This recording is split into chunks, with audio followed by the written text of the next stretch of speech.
In this movie, I'll be showing you our wood burner module. This is one of our smaller modules, but nevertheless very useful to have when you're fitting a wood burner. I just need to enter the quantity of wood burners I am pricing for here in the red cell. This is 1. Then the length of the flue for each wood burner.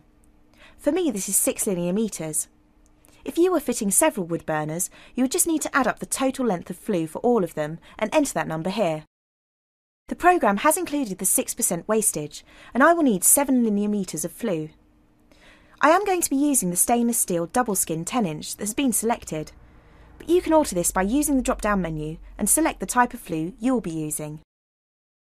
The hours have been calculated. You may want to alter them, as it's impossible for the programme to know the difficulty factor of getting the flue in or the size of the access.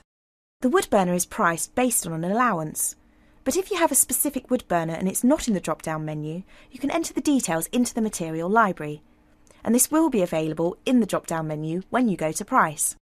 If you require scaffolding, then you can select the type of scaffold, then just enter the number of days you will want it for.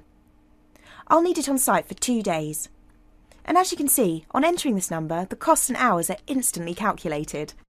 Next I have the option to enter the details of any associated fittings. This will mainly involve the flue. So I have 3 boxes, the first being plant.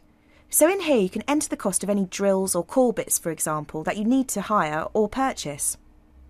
I will leave this box empty, but I will enter £55 to cover the cost of the extra fittings I will need for the flue. And I'll allow 2 hours for the fitting of those. My wood burner is priced, and I can see the totals for my plant, materials, hours, labour and the total cost here along the bottom.